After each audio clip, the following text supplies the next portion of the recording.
ক্ষমতায় আসার পর থেকে অবৈধ অনুপ্রবেশকারীদের বিরুদ্ধে কড়া অবস্থান নিতে দেখা গিয়েছে রাজ্যের নতুন সরকারকে। এ বিষয়ে ইতিমধ্যে বেশ কিছু সিদ্ধান্ত নেওয়া হয়েছে। পুলিশ প্রশাসনকে দেওয়া হয়েছে নির্দিষ্ট নির্দেশ। আর এবার এক বাংলাদেশি দম্পতিকে পাকড়াও করল পুলিশ। হাওড়ার জগাছা থানার অন্তর্গত উনসানি এলাকা থেকে গ্রেপ্তার বাংলাদেশি দম্পতি। ধৃতদের নাম রমজান গাজী এবং আরিফা বেগম। গোপন সূত্রে খবর পেয়ে তাদের বাড়িতে হানা দেয় জগাছা থানার পুলিশ। হাতে নাতে গ্রেপ্তার করা হয় ওই দম্পতিকে। সে সময় ওই দম্পতির সঙ্গে তাদের 4 সন্তানও ছিল। পুলিশ সূত্রে খবর, 14 বছর আগে সীমান্ত পেরিয়ে ওপার বাংলা থেকে এপার বাংলায় চলে আসে রমজান গাজী এবং আরিফা বেগম। দালালদের মোটা টাকা দিয়ে এ রাজ্যে ঢোকে তারা। আর এরপরই জগাছা থানার অন্তর্গত উনসানি মাঝের পাড়াতে থাকতে শুরু করে। রমজান এলাকায় ডাব এবং তাল বিক্রি করত।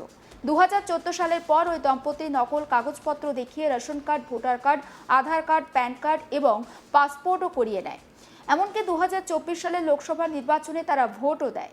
কিন্তু এসআইআর প্রক্রিয়ায় তাদের নাম বাতিল হওয়ায় এবারের বিধানসভা ভোটে তারা ভোট দিতে পারেননি। এরপরই জগাছা থানার পুলিশ বেআইনি অনুপ্রবেশের অভিযোগে ওই দম্পতিকে গ্রেপ্তার করে। ধৃতদের বিরুদ্ধে ইমিগ্রেশন অ্যান্ড ফরেনার্স অ্যাক্টে মামলা শুরু হয়েছে। উল্লেখ্য, কয়েকদিন আগে হাওড়ার নিউ কালেক্টরেট বিল্ডিংয়ে উচ্চ পর্যায়ে প্রশাসনিক বৈঠকের পর মুখ্যমন্ত্রী শুভেন্দু অধিকারী সাফ নির্দেশ দেন যে হাওড়া স্টেশন থেকে বাংলাদেশি অবৈধ অনুপ্রবেশকারী ধরা পড়লে তাদের খাইয়ে দাইয়ে যেন সরাসরি সীমান্তরক্ষী বাহিনীর হাতে তুলে দেওয়া হয়। আবার কেন্দ্রীয় স্বরাষ্ট্র মন্ত্রকের ফরেনার্স ডিভিশনের একটি নির্দেশিকার ভিত্তিতে ইতিমধ্যেই রোহিঙ্গা আর বাংলাদেশি অবৈধ অনুপ্রবেশকারীদের রাখার জন্য জেলায় জেলায় হোল্ডিং সেন্টার গড়ে তোলার কথাও বলা হয়েছে। একবার শোনাবো মুখ্যমন্ত্রী শুভেন্দু অধিকারী ঠিক কি বলেছেন।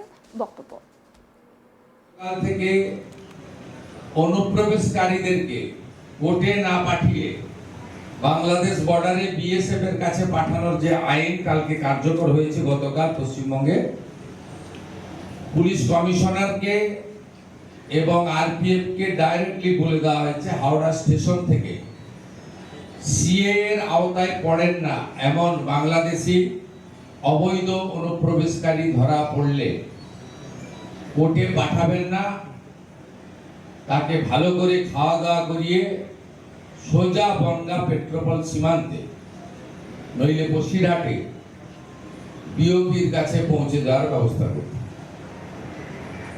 এবং তার সংখ্যা প্রত্যেক সপ্তাহে থ্রু ডিজিপি সিএমওতে পাঠাতে হবে। শুনলেন তো মুখ্যমন্ত্রীর বক্তব্য। মুখ্যমন্ত্রী বলেছিলেন যে এখন থেকে যাদের ধরা হবে সেই সমস্ত বাংলাদেশিদের ক্ষেত্রে শেষ পর্যন্ত কি পদক্ষেপ করা হয় সেটা কিন্তু জানিয়ে দিয়েছেন তিনি। আর সমগ্র বিষয়টা নিয়ে আমার কলিগ বৈদ্যনাথ ঝা তার রিপোর্টে কি রেখেছেন আসুন দেখাই। থেকে গ্রেপ্তার 2 বাংলাদেশি। পুলিশ সূত্রে জানা গেছে হাওড়া জগাছা থানা অন্তর্গত উনসানি এলাকা থেকে এই 2 বাংলাদেশিকে গ্রেপ্তার করা হয়েছে। তাদের নাম হচ্ছে রমজান গাজী ও আরিফা বেগম। স্বামী স্ত্রী এই দুজন উনসানি এলাকায় বসবাস করতেন। সূত্রে মারফত যেটা জানা যাচ্ছে যে তারা প্রায় 14 বছর আগে বাংলাদেশ সীমান্ত পেরিয়ে এইখানে চলে আসেন ও এইখানে আসার পর তারা বসবাস করতে শুরু করেন। সময় গড়িয়ে যাওয়ার সাথে সাথে তারা বৈধ যে কাগজপত্র রয়েছে সেটা তৈরি করে ফেলেন, মানে বলা যেতে পারে অবৈধভাবে, যেটা আধার কার্ড, প্যান কার্ড ও পাসপোর্ট। কিন্তু যেটা দেখা যায় এতদিন তারা ভোট দিয়ে এসেছিলেন, কিন্তু এইবার যখন এসআইআর শুরু হয় সেই এসআইআর প্রক্রিয়া তাদের নাম বাতিল হয়ে যায়। কিন্তু তারপর থেকে পুলিশ প্রশাসনও নড়ে চড়ে বসেছিল ও সূত্রে মারফত যখন তারা খবর পায় গোপন সূত্রে যে এইখানে উনসানি এলাকা 2 বাংলাদেশি রয়েছেন, তখন তাদেরকে গ্রেপ্তার করা হয়। যেটা জানা যাচ্ছে যে তার সঙ্গে 4টি তার সন্তানও রয়েছে। তার মধ্যে 2 সন্তানের বয়স 7 বছরের বেশি থাকার কারণে তাকে হোমে পাঠানো হয়েছে ও 2 সন্তানের বয়স 7 বছরের কম থাকার ফলে তারা মায়ের সঙ্গে রয়েছে। যেটা জানা যাচ্ছে প্রায় 14 বছর আগে তারা বাংলাদেশ সীমান্ত পেরিয়ে এখানে আসেন ও এইখানে বসবাস করেন। উনসানি এলাকার রমজান গাজী ডাব ও তাল বিক্রি করার কাজের সঙ্গে যুক্ত ছিলেন। দীর্ঘদিন সেই কাজের সঙ্গে যুক্ত থাকার সত্ত্বেও সে ভারতীয় যে কাগজপত্র রয়েছে, আধার কার্ড, প্যান কার্ড, পাসপোর্ট, এই সব কাগজ তিনি জাল মারফত তিনি তৈরি করেছিলেন। সেই সমস্ত ডকুমেন্টস পুলিশ বাজেয়াপ্ত করেছে ও গোটা বিষয় তদন্ত করছেন। আজকে 2 জনকে হাওড়া জেলা আদালতে তোলা হয় এইখান থেকে তাদের যে ফরেনার অ্যাক্ট রয়েছে সেই ফরেনার অ্যাক্টে মামলা করা হয়েছে ও এখান থেকে দেখা যে কি নির্দেশ দেওয়া হচ্ছে। যদিও জানা যায় যে বেশ কয়েকদিন আগেই হাওড়া এসেছিলেন মুখ্যমন্ত্রী শুভেন্দু অধিকারী, তিনি সোজা বার্তা দিয়েছিলেন যে যদি কোনো বাংলাদেশি অবৈধভাবে থাকেন তাদেরকে উদ্ধার করে ভালো করে খাইয়ে দাইয়ে যে বাংলাদেশ সীমান্ত রয়েছে সেই সীমান্ত যাতে বের করে দেওয়া হয়। কিন্তু দেখা যাচ্ছে যে তারপরে যে নির্দেশ দিয়েছেন সেই নির্দেশ অনুযায়ী যে ডিটেনশন সেন্টার তৈরি করা হয়েছে, যারা রোহিঙ্গা রয়েছেন বা অবৈধভাবে যে বাংলাদেশিরা রয়েছেন তাদেরকে গ্রেপ্তার করার পর সেইখানে পাঠানো হবে।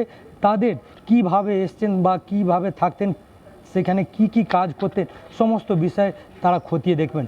যদিও বলা যেতে পারে সিটি পুলিশের তরফ থেকে যে জানা গেছে যে তারা উনসানি এলাকার বসবাস করতেন দীর্ঘদিন ধরে, কিন্তু গোপন সূত্রে খবর পাওয়ার পর তাকে গতকাল রাত গ্রেপ্তার করা হয় ও আজকে হাওড়া জেলা আদালতে তোলা হয়েছে।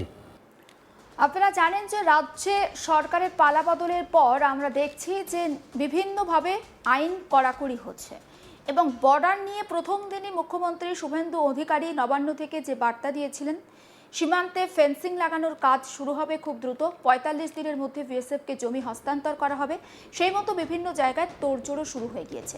আর এরই মধ্যে এ রাজ্যে যারা অবৈধভাবে ওপার বাংলা থেকে এসে বসবাস করছেন তাদেরকে ধরে ডিটেনশন ক্যাম্পের বদলে যে হোল্ডিং সেন্টার তৈরি করেছে রাজ্য সরকার সেখানে পাঠানো হবে। আর যাদের বৈধ কাগজপত্র নেই তাদেরকেই সেখানে পাঠানো হবে। আর যাদের বৈধ কাগজপত্রের খোঁজ পাওয়া যাবে যে তারা ওপার বাংলার মানুষ, তাদেরকে বিজিবির হাতে তুলে দেওয়া হবে। ক্ষমতায় আসার পর থেকে আমরা দেখেছি যে অবৈধ অনুপ্রবেশকারীদের বিরুদ্ধে একেবারে কড়া অবস্থান নিয়েছে রাজ্যে নতুন সরকার। ইতিমধ্যে বেশ কিছু সিদ্ধান্তও গৃহীত হয়েছে, পুলিশ প্রশাসনকে নির্দিষ্ট কিছু গাইডলাইনও দেওয়া হয়েছে। আর এবারে বাংলাদেশি এক দম্পতিকে পাকড়াও করেছে পুলিশ। হাওড়ার জগাছা থানার অন্তর্গত উনসানি এলাকা থেকে তাদেরকে গ্রেপ্তার করা হয়। ধৃতদের নাম রমজান গাজী এবং আরিফা বেগম। গোপন সূত্রে খবর পেয়ে তাদের বাড়িতে জগাছা থানার পুলিশ হানা দেয় এবং হাতে নাতে ওই দম্পতিকে গ্রেপ্তার করে। ওই দম্পতির 4 জন সন্তান ছিল, তার মধ্যে 2 জনের বয়স 7 বছরের বেশি হওয়ায় তাদেরকে হোমে পাঠানো হয়েছে, আর 2 জনের বয়স 7-এর কম হওয়ায় তাদেরকে দম্পতির সঙ্গেই রাখা হয়েছে। পুলিশ যেমনটা বলছে যে 14 বছর আগে সীমান্ত পেরিয়ে ওপার বাংলা থেকে এপার বাংলাতে চলে আসে রমজান এবং আরিফা বেগম।